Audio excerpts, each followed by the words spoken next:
Hello दोस्तों, मेरा नाम अनामिका है। मेरी उम्र 22 साल है। मैं दिखने में जवान और खूबसूरत हूँ। गोरा रंग, लंबे काले बाल जो कभी कभी छोटी सी चोटी में बंधे रहते हैं, और बदन ऐसा कि घर के काम से ही टाइम और भरा भरा लगता है। लोग कहते हैं कि मेरी आंखों में एक ऐसी चमक है जो बात करते वक्त किसी को रोक लेती है। एक दिन मेरे जीजा जी का फ़ोन आया और वह कहने लगे, अनामिका तुम जल्दी से अपनी दीदी के पास आ जाओ, उसे तुम्हारी ज़रूरत है। मेरी दीदी प्रेग्नेंट थी, उनका आखिरी महीना चल रहा था। अगले दिन मैं अपनी जीजाजी और दीदी के घर जाने के लिए निकल गई। दीदी मुझे देखकर खुश हो गई और जीजाजी तो कुछ ज़्यादा ही खुश हो गए। तब मैं कुछ समझ नहीं पाई थी। आखिरी महीना चलने के कारण मेरी दीदी कोई काम नहीं कर पाती थी, इसीलिए मैं दीदी की मदद करने आई थी। अब सारे घर का काम मेरे जिम्मे में था। घर में मेरी दीदी और सिर्फ मेरे जीजाजी रहते थे, लेकिन घर बहुत बड़ा था। मैं पूरे घर का काम करते करते थक जाती थी। दोस्तों, बहुत ही रोमांचक कहानी है, पूरा सुनिएगा ज़रूर। दोस्तों, वीडियो में आगे बढ़ने से पहले एक छोटा सा रिक्वेस्ट है कि वीडियो को लाइक और हमारे चैनल को सब्सक्राइब कीजिएगा और प्यारा सा कमेंट कर दीजिएगा। दोस्तों, चलते हैं आज की कहानी की तरफ। एक दिन मैं किचन में खाना बना रही थी, तभी मेरे जीजाजी आए और कहने लगे, अनामिका सबसे पहले किचन में जो वो 2 संतरे रखे हैं उनका जूस बनाकर अपनी दीदी को दे देना। मैंने कहा, जीजाजी दोनों में से कितना जूस निकलेगा? तो वह बड़ी ही अजीब नज़र से मेरी उभार की ओर देखने लगे और कहने लगे, अरे इतने बड़े बड़े हैं, जूस तो काफ़ी निकलेगा। मैं समझ चुकी थी कि जीजाजी क्या कहना चाह रहे हैं। एक दिन मैं सारा काम करके लिविंग रूम में बैठी ही थी। अचानक जीजाजी आए और मेरे पास बैठ गए, मेरा हाथ पकड़ा और कहने लगे, तुम्हारा हाथ कितना सॉफ्ट है ना। घर के इतने काम करने के बाद भी तुम्हारा हाथ सॉफ्ट लग रहा है। मैं हंस पड़ी। मैंने कहा, जीजाजी हाथ तो सॉफ्ट ही होता है। जीजाजी ने आंख मारी और कहने लगे, लाओ तुम्हारा ये सॉफ्ट हाथ में दबा देता हूँ। सॉफ्ट चीज़ों को रोज़ दबाने से और भी सॉफ्ट हो जाती है। मैं समझ गई उनका क्या मतलब था, लेकिन मैंने हंस के टाल दिया। पर मैं सोच रही थी कि ये जीजाजी क्या बोल रहे हैं। उनकी नज़र मेरे पल्लू पर थी, जहाँ से मेरे उभार दिख रहे थे। उनकी नज़र हट ही नहीं रही थी, लेकिन मैंने कुछ नहीं कहा। बस वहाँ से उठकर मैं चली गई। उस दिन से हमारे बीच बातें थोड़ी अलग सी होने लगी। एक रात मैंने दीदी को खाना खिलाया और उनकी दवाइयाँ खिला दी। दीदी को हमेशा दवाई खाने के बाद आराम की नींद आ जाती थी। मैंने जीजा जी को गुड नाइट बोला और अपने कमरे में आ गई। मैं जैसे ही कमरे में बाहर आई, वैसे ही जीजाजी मेरे पीछे आए और मेरा हाथ पकड़ लिए और कहने लगे, अरे साली जी, दूध तो पिलाती जाओ, बड़ा मन कर रहा है। उनकी नज़र मेरे दोनों पर थी। मैंने कहा, आप क्या कह रहे हो जीजाजी? तो वह कहने लगे, क्या है ना, मुझे रोज़ रात को दूध पीने की आदत है। क्या करूं, तुम्हारी दीदी ने लगा दी है। वो मुझे रोज़ रात को बिना दूध पिए सोने नहीं देती थी। पता नहीं, मुझे उनकी बात बहुत अजीब लग रही थी, जैसे वो कुछ कह रहे हो और कहना कुछ और चाह रहे हो।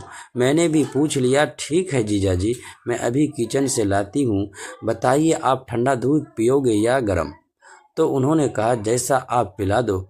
आपके हाथ का ठंडा दूध भी गर्म लगेगा। मुझे इतना कहते ही वह अजीब तरह से मुस्कुराने लगे। मैं किचन में गई और उनके लिए दूध का गिलास ले आई और उन्हें पिला दिया। उसके बाद मैं अपने कमरे में आई, लेकिन जीजाजी आधी रात को मेरे कमरे में आए।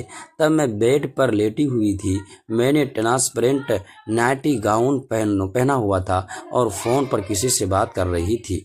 जीजाजी को देखते ही मैं घबरा गई। मुझे डर था कि कहीं उन्होंने मेरी बातें सुन तो नहीं ली। दरअसल मैं अपने बॉयफ्रेंड से बात कर रही थी। मैं और मेरा बॉयफ्रेंड रोज़ रात को बातें क्या करते थे, क्योंकि मैं जवानी के उस कवार पर थी जहां मुझे किसी साथी की ज़रूरत थी, जहां मेरा दिन तो गुजर जाता था, लेकिन रात नहीं गुजरती थी। इसीलिए मैंने एक बॉयफ्रेंड बनाया था। मेरा बॉयफ्रेंड मेरी सूखी पड़ी हुई ज़मीन को गीली कर देता था, और फ़ोन पर ही वह मुझे इतना प्यार करता था जैसे लगता ही नहीं था कि वह फ़ोन पर है। ऐसे लगता था कि वह यही इसी बेडरूम में मेरे साथ बेड पर है। मुझे बहुत मज़ा आता था। कभी फ़ोन पर, कभी वीडियो कॉल पर हमारी बातें होती थी। लेकिन रात को जीजा जी के इस तरह से मेरे कमरे में आने से मैं चौंक गई। मैंने कहा, जीजा जी आप यहाँ क्या कर रहे हो? तो वो कहने लगे, कुछ नहीं, मैं तो बस ये देखने आया था कि कहीं आज रात भी तुम अपना प्यार अपने बॉयफ्रेंड पे तो नहीं लुटा रही हो। थोड़ा सा हमारा भी ख्याल रख लिया करो।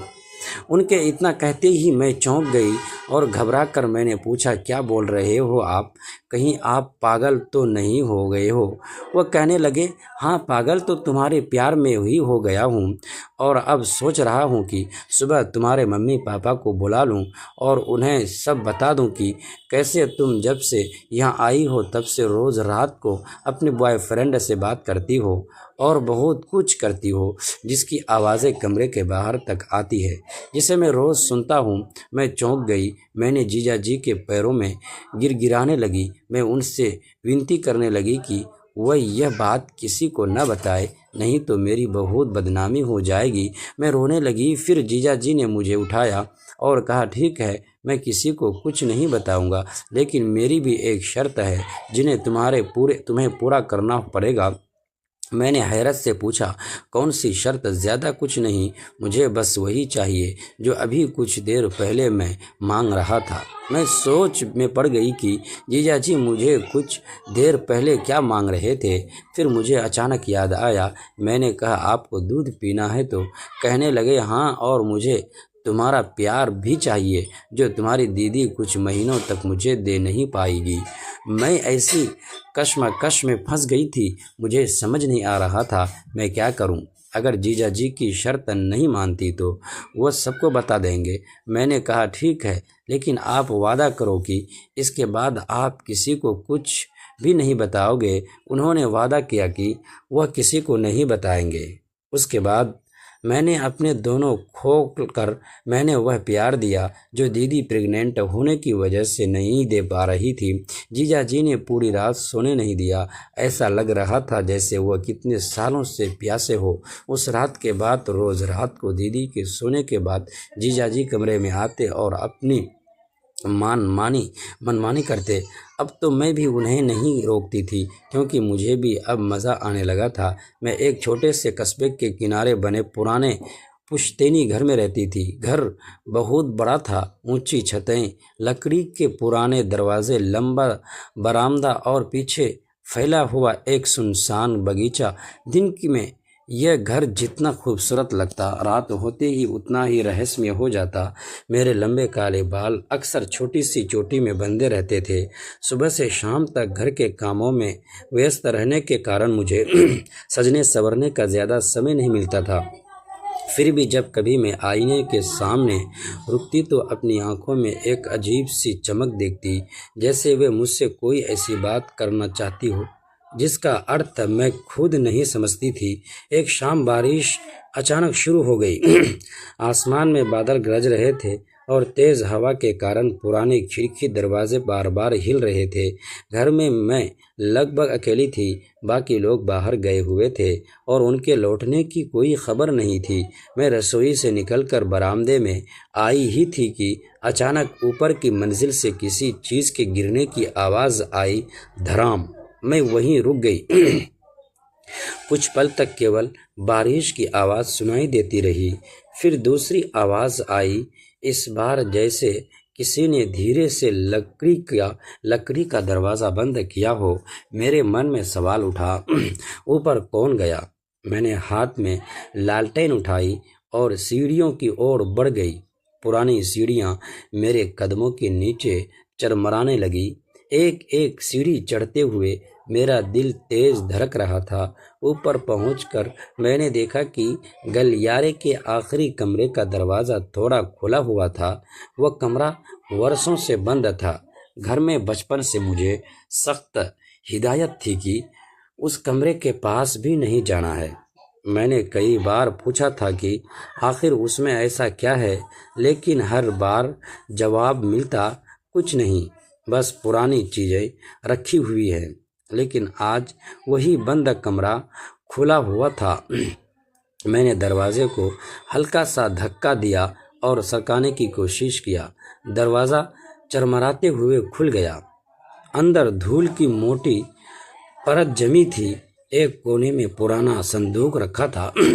दीवार पर धुंधली तस्वीरें टंगी थीं और कमरे के बीचों बीच एक मेज़ थी। मेज़ पर एक लिफाफा रखा था। लिफाफे पर मेरा नाम लिखा था। अनामिका के लिए मेरी सांस जैसे एक पल के लिए रुक गई। मैं धीरे धीरे मेज़ के पास गई और कांपते हाथों से लिफाफा उठाया। अंदर सिर्फ एक कागज़ था। उस पर लिखा था, अगर तुम ये पात्र पढ़ रही हो तो इसका मतलब है कि वह रात फिर लौट आई है। इस घर का सबसे बड़ा रहस्य तुम्हें आज ही जानना होगा। आधी रात से पहले पिछवाड़े वाले पुराने कुएं के पास जाना। वहाँ तुम्हें वह मिलेगा जिसकी तलाश तुम्हें कभी थी ही नहीं। नीचे कोई नाम नहीं था। मैंने पात्र दोबारा पढ़ा। फिर तीसरी बार। मेरे मन में डर भी था और जिज्ञासा भी था। आखिर किसने मेरे लिए यह पत्र छोड़ा था और वह रात कौन सी थी? मुझे अपने बचपन की एक धुंधली याद अचानक याद आई। जब मैं बहुत छोटी थी तब एक रात इसी घर में बहुत हंगामा हुआ था। मुझे बस इतना याद था कि किसी ने मुझे अपनी बाहों में उठाकर कमरे से बाहर ले जाते हुए कहा था, डरो मत अनामिका, एक दिन तुम्हें सब सच पता चल जाएगा। उसके बाद क्या हुआ था मुझे कुछ याद नहीं था। बारिश अब और तेज़ हो चुकी थी। मैंने लालटेन उठाई और पिछवाड़े की ओर जाने वाले दरवाजे तक पहुंची। दरवाज़ा खोलते ही ठंडी हवा मेरे चेहरे से टकराई। बगीचा अंधेरे में डूबा था। दूर पुराने कुएं के पास एक पेड़ हवा में पूरी तरह झूल रहा था। मैं कुछ कदम आगे बढ़ी ही थी कि अचानक मेरी नज़र कुएं के पास पड़ी। किसी परछाई पर गई। मैं रुक गई। परछाई बिल्कुल इस तरह थी। फिर वह धीरे धीरे मेरी तरफ मुड़ी। मेरे हाथ से लालटेन लगभग छूट गई। अंधेरे में एक आवाज़ गूंजी, अनामिका। मैंने कांपती आवाज़ में पूछा, कौन? कुछ पल सन्नाटा रहा। फिर वह व्यक्ति रोशनी में आगे आया। मैं उसे देखकर शतबद्ध रह गई। वह मेरे परिवार का ही एक ऐसा सदस्य था जिसे मैं वर्षों से मृत्यु समझती आई थी। उसने मेरी तरफ देखा और धीमे स्वर में कहा, तुम्हें बहुत देर हो गई अनामिका, अब तुम्हें अपने अतीत का सच जानना ही होगा। मैं कुछ बोल नहीं पाई। मेरे सामने खड़ा हुआ आदमी मुस्कुराया नहीं था। उसकी आंखों में डर था। और तभी पीछे हवेली की ऊपरी खिड़की में अचानक रोशनी जली। हम दोनों ने एक साथ ऊपर देखा। वहाँ कोई खड़ा था और वह हमारी तरफ देख रहा था। अगले ही पल खिड़की बंद हो गई। उस आदमी ने मेरा हाथ पकड़ कर कहा, अब यहाँ एक पल भी रुकना सुरक्षित नहीं है, क्योंकि जिसे तुमने अभी खिड़की में देखा है वह तुम्हें बचपन से ढूंढ रहा है। मैंने घबरा कर पूछा, कौन है वो? उसने मेरी आंखों में देखा और कहा, तुम्हारा सबसे बड़ा दुश्मन नहीं। वह एक पल रुका, बल्कि तुम्हारे परिवार का सबसे बड़ा राज है। उस रात मुझे पहली बार एहसास हुआ कि मेरी ज़िंदगी के जिन पन्नों को मैं खाली समझती थी, उन पर किसी और ने पहले ही कहानी लिख रखी थी और अब वह कहानी मेरे सामने खुलने वाली थी। दोस्तों, ऐसे ही कहानी सुनने के लिए प्लीज़ हमारे चैनल को सब्सक्राइब कीजिएगा, वीडियो को लाइक और प्यारा सा कमेंट कर दीजिएगा।